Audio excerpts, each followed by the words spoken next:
There's no force more powerful than a woman that is determined to rise. The Ellevate video series spotlights different women in their different fields, sharing their wins, losses, lessons, and more. It's about taking time to celebrate women who have made positive impact in our society today and are more than happy to inspire and mentor other women. Kicking off the Ellevate video series, Debbie Larry-Izamoje is a dynamic leader serving as the Chief Operating Officer at Brila Media Group Nigeria, a trailblazing media powerhouse shaping the landscape of sportainment in Africa. With a Harvard certification and a compelling leadership style, she spearheaded the successful rebranding of Nigeria's inaugural sports radio station, Brila FM, into Brila Media.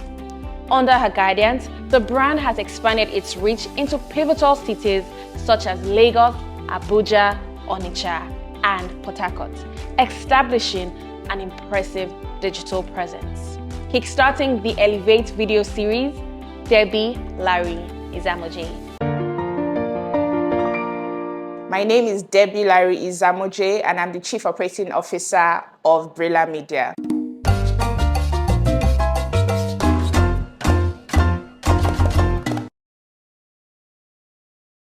After I moved back from the UK, I studied information management in Sheffield, and I went to University College London where I studied management. I knew that I wanted to be a businesswoman, so coming back to Nigeria after school was a no-brainer. I came back and then I started an agency called Image Boosters. At the time, our mission was to help older businesses communicate and get closer to the younger generation.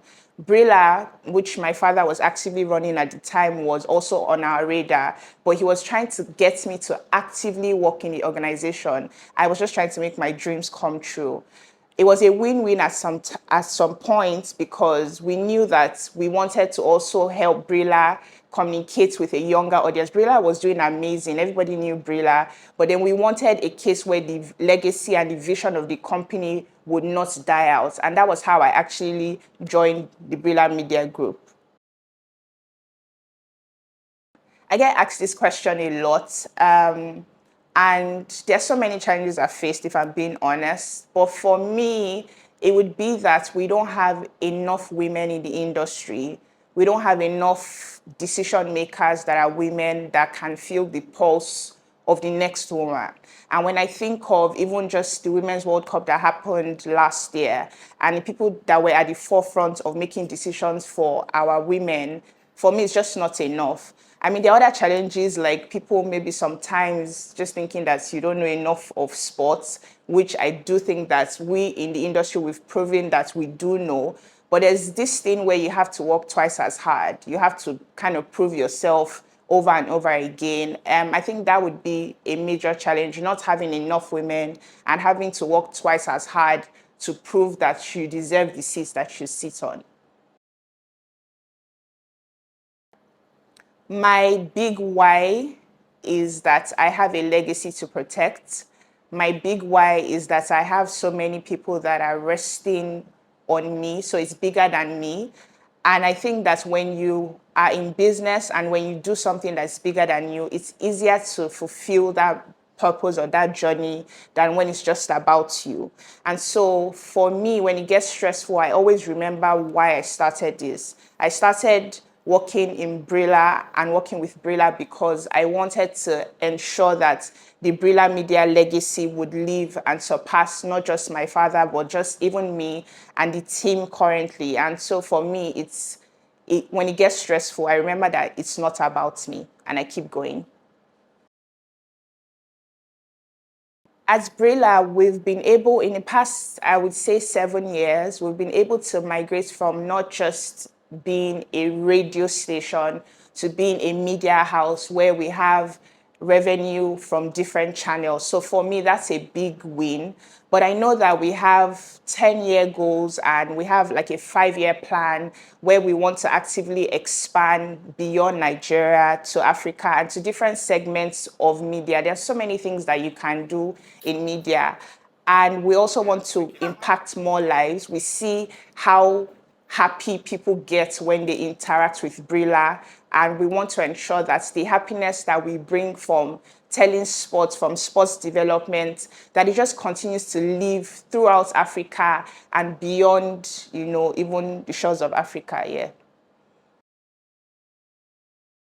My aspiration is to leave a legacy that is beyond me. And I think it's one of the reasons why I'm very passionate and I put my heart into everything that I do. I would love a case where whatever is next for me, and I'd never really think of a future without Brila, but I would love a case where wherever I'm called to serve, people remember that I was in that space and I gave it my all. I would also want to make more impact in the future of a lot of women, mentorship, just giving more access and even funding, like just giving women room to thrive. I'm a girl's girl. I believe that great things happen when women come together. And I think it's one of the reasons why even so many of the people that walk around me are women too. So for me, it's just beyond me, giving back to the next woman. Because when I also think of even my mentors and my journey, there are so many women that held my hand, that opened doors, and I would love to do the same for the next woman. I'm smiling because I mean there are so many things that are crossing my mind now. But you have to believe in yourself. I guess that's the summary of everything. And I know that you are probably tired of hearing this, but you have to you have to go. You have to believe in yourself. You have to trust that the dreams that you see, you can make them a reality. Nobody would feel the imposter syndrome like you would. Nobody would feel the fear like you would. Nobody would feel everything that you feel. And nobody really knows how the shoes feel on your feet. But you have to just move, because great things happen when you move out of your comfort zone. I think of every amazing thing that I've achieved in my career, and I was never comfortable when I achieved those things. And so if you're thinking of operating from a place of comfort, you've not started. When you start feeling uncomfortable, that's how you know that you're about to do something that's beyond you. And it has to be beyond you. It has to be like, it can't be about you. Yeah.